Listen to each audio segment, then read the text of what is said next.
रात के 3 बजे अगर आपकी नींद खुल जाए और अचानक लगे कि आपकी पूरी जिंदगी किसी और की लग रही है तो डरना मत।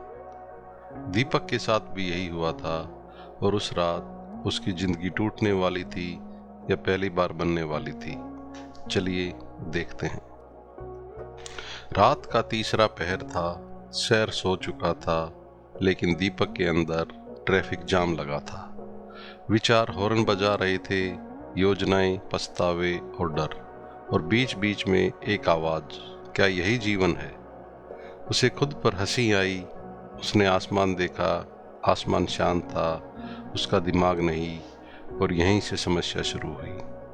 उसे अचानक लगा, अगर दिमाग कभी शांत ही नहीं हुआ तो क्या मेरी पूरी जिंदगी ऐसे ही कट जाएगी?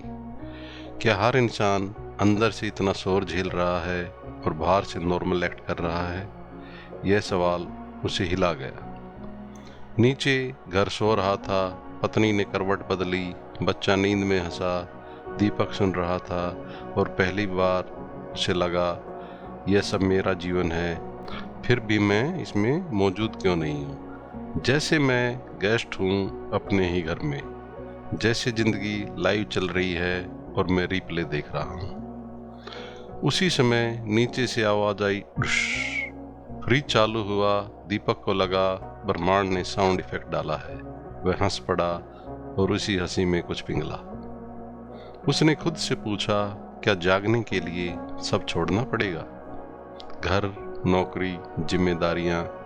क्या शांति सिर्फ पहाड़ों में मिलती है? अगर हाँ, तो परिवार वाले क्या करेंगे? व्हाट्सएप पर एनलाइटेंड स्टेटस डालेंगे?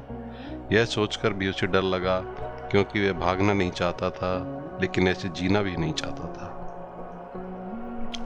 उसे एहसास हुआ, समस्या जिंदगी नहीं है, समस्या पकड़ है। वह हर चीज पकड़ कर बैठा था, अपनी पहचान, पैसा, इमेज और भविष्य। और पकड़ा हुआ जीवन हमेशा डर बन जाता है। खो देने का डर, पीछे रह जाने का डर, गलत साबित होने का डर। उसने फिर आसमान देखा। आसमान कुछ पकड़ नहीं रहा था, फिर भी सब कुछ उसमें था। तारे भी थे, अंधेरा भी, बादल भी। कोई शिकायत भी नहीं, कोई रेसिस्टेंस भी नहीं, और वही पहली दरार पड़ी उसकी सोच में। शायद मुक्ति भागने में नहीं, खुलने में है, सबके बीच खुलने में है, यहीं अभी। उसने लंबी सांस ली, धीरे धीरे, इतनी धीरे कि उसे अपनी सांस सुनाई दी।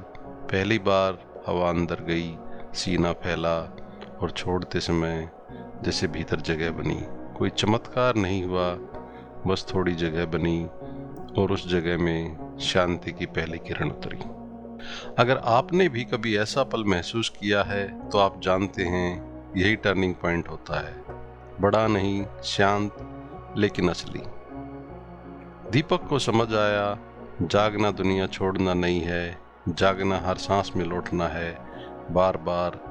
जब दिमाग भागे तो लौटो, जब डर लगे तो लौटो, जब खुशी आए तब भी लौटो, यहीं इसी सांस में लौटो। आओ अब अभ्यास करते हैं पहली जागरूक सांस का। आज रात बैठो, मोबाइल दूर रखो, एक लंबी सांस लो, महसूस करो हवा भीतर जा रही है, उसे छोड़ो धीरे धीरे। 10 बार ऐसा करें। अगर दिमाग बोले ये बेकार है, कल करेंगे, तो मुस्कुराओ और एक सांस और लो। यही अभ्यास है, यही शुरुआत है। दीपक को उस रात लगा कि वह शांति के करीब पहुंच रहा है, लेकिन उसे नहीं पता था उसके भीतर अभी भी एक छिपी हुई इच्छा बैठी है, भाग जाने की, सब छोड़ देने की, और वही इच्छा मुक्ति बनकर छुपी हुई थी। अगली रात उसे समझ आएगा, कभी कभी जिसे हम मुक्ति समझते हैं वह सिर्फ भागने का एक सुंदर बहाना होता है, और वहीं से उसकी असली यात्रा शुरू होगी। ओम शांति। ओम।